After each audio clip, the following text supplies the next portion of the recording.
اعوذ باللہ من الشیطان الرجیم بسم اللہ الرحمن الرحیم۔ اللہ تبارک و تعالیٰ کے نام سے شروع جو بڑا مہربان اور نہایت رحم کرنے والا ہے۔ پوری دنیا پر حکومت کرنے والا ایک ایسا بدبخت بادشاہ جس کو اللہ تبارک و تعالیٰ نے ایک لنگڑے مچھر کے ہاتھوں قتل کروا دیا۔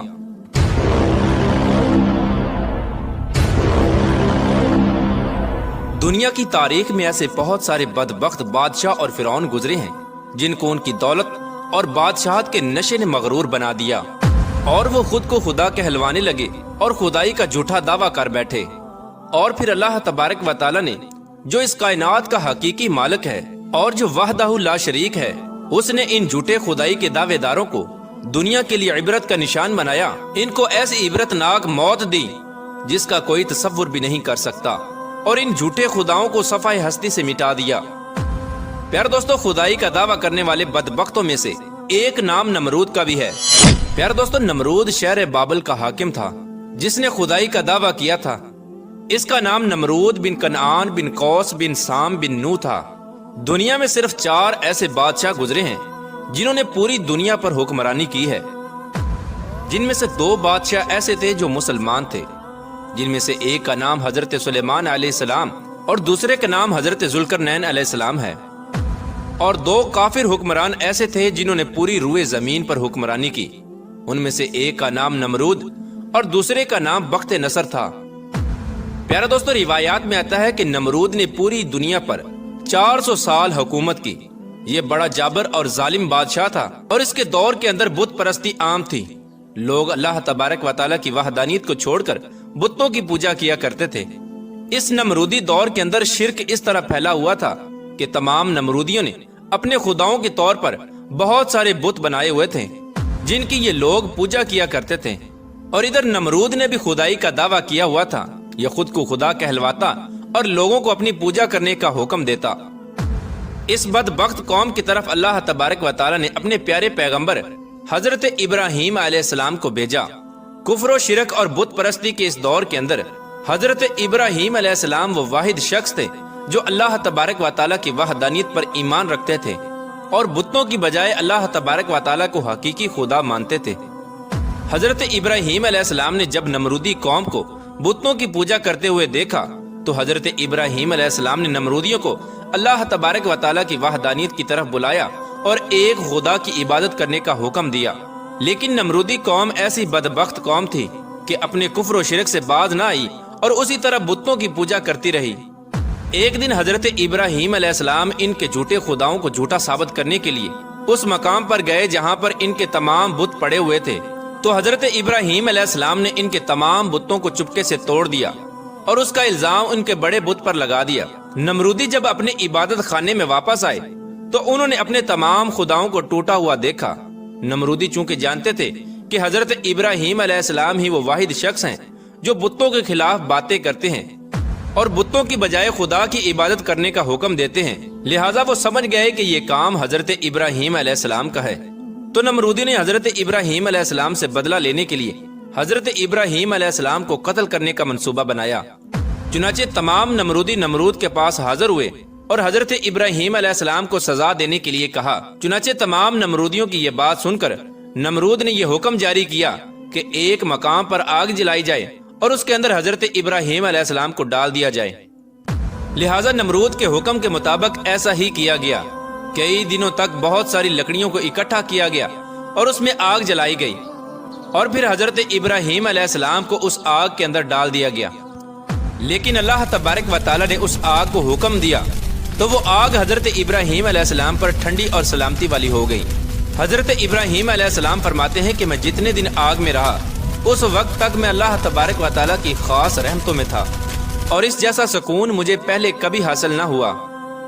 چنانچہ جب حضرت ابراہیم علیہ السلام اس آگ سے باہر تشریف لائے تو اللہ تبارک و تعالیٰ کے حکم کے مطابق حضرت ابراہیم علیہ السلام نمرودیوں کو ایک بار پھر حق کی دعوت دینے لگے اور اللہ تبارک و تعالیٰ کی وحدانیت کی طرف بلانے لگے۔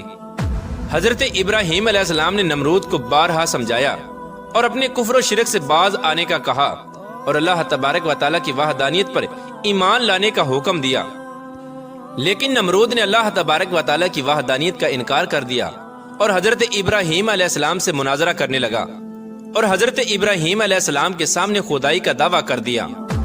نمرود نے حضرت ابراہیم علیہ السلام سے سوال کیا کہ تیرا رب کون ہے؟ تو حضرت ابراہیم علیہ السلام نے ارشاد فرمایا کہ میرا رب وہ ہے جو زندگی اور موت دیتا ہے۔ اس پر نمرود تکبر سے مسکرایا اور کہنے لگا کہ یہ تو میں بھی کر سکتا ہوں۔ چنانچہ نمرود نے 2 قیدیوں کو بلایا جن کو سزائے موت ہو چکی تھی۔ ان میں سے ایک قیدی کو نمرود نے آزاد کر دیا اور ایک کو پھانسی لگا دیا۔ اور اس طرح نمرود حضرت ابراہیم علیہ السلام سے کہنے لگا کہ دیکھو، ایک کو میں نے زندگی دے دی اور ایک کو میں نے موت دے دی۔ اس طرح نمرود حضرت ابراہیم علیہ السلام کے سامنے اپنی باطل دلیلیں پیش کرنے لگا اور یہ دعویٰ کرنے لگا کہ حقیقی خدا میں ہوں، بتا تیرا خدا کون ہے؟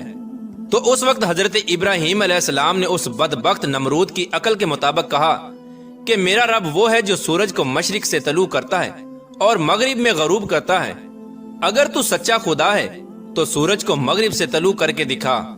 چنانچہ حضرت ابراہیم علیہ السلام کی یہ بات سن کر نمرود کا رنگ اڑ گیا اور وہ لاجواب ہو گیا، اور اس طرح نمرود پوری قوم کے آگے ذلیل اور رسوا ہو گیا۔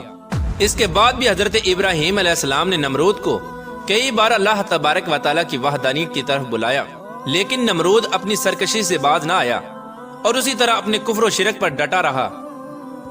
چنانچہ حضرت ابراہیم علیہ السلام کی بار بار دعوت حق دینے سے نمرود تنگ آ گیا، اور بالآخر تنگ آ کر نمرود حضرت ابراہیم علیہ السلام سے کہنے لگا کہ اگر تیرا خدا سچا ہے تو اس کو بول کے اپنی فوج بھیجے اور میرے ساتھ جنگ کرے۔ چنانچہ جیسے ہی نمرود بدبخت نے یہ بکواس کی تو حضرت جبرائیل علیہ السلام فوراً حضرت ابراہیم علیہ السلام کی بارگاہ میں پیش ہوئے اور حضرت ابراہیم علیہ السلام سے کہنے لگے کہ اللہ تبارک و تعالیٰ کا لشکر جنگ کے لیے تیار ہے۔ حضرت جبرائیل علیہ السلام کا یہ پیغام سن کر حضرت ابراہیم علیہ السلام نے نمرود سے کہا کہ اللہ تبارک و تعالیٰ کا لشکر جنگ کے لیے تیار ہے۔ حضرت ابراہیم علیہ السلام کی یہ بات سن کر نمرود کہنے لگا کہ مجھے 3 دن کی مہلت دی جائے۔ چنانچہ نمرود کو 3 دن کی مہلت دے دی گئی۔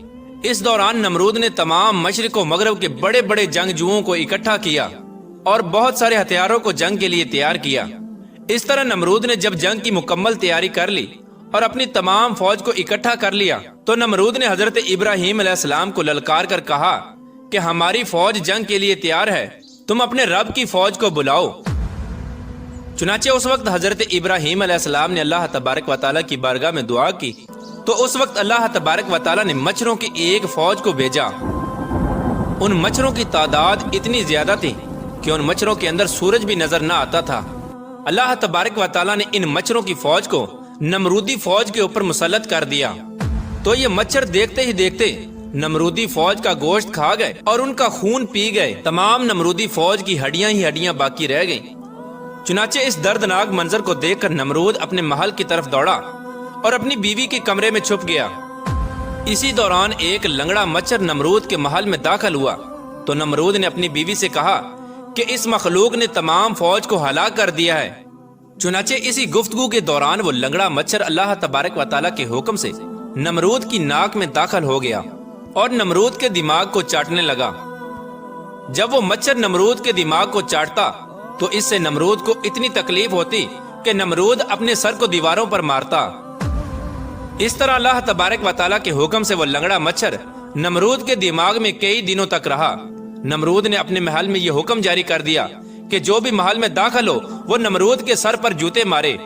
جوتے مارنے کے بعد نمرود کو تھوڑی دیر کے لیے آرام محسوس ہوتا، لیکن کچھ دیر کے بعد ویسے ہی تکلیف محسوس ہونا شروع ہو جاتی۔ اس طرح اللہ تبارک و تعالیٰ نے ایک حقیر اور لنگڑے مچھر سے نمرود کو سزا دی۔ یہ تکلیف کی وجہ سے اپنے سر کو سلاخوں کے ساتھ پیٹتا رہتا، یہاں تک کہ اللہ تبارک و تعالیٰ نے نمرود کو عبرت ناک موت دی، اور وہ نمرود جو خدائی کا دعوے دار تھا وہ نمرود اپنے سر کو دیواروں پر مارتے مارتے ہلاک ہو گیا۔ اس قدر دردناک موت دے کر اللہ تبارک و تعالیٰ نے نمرود کو رہتی دنیا کے لیے عبرت کا نشان بنایا۔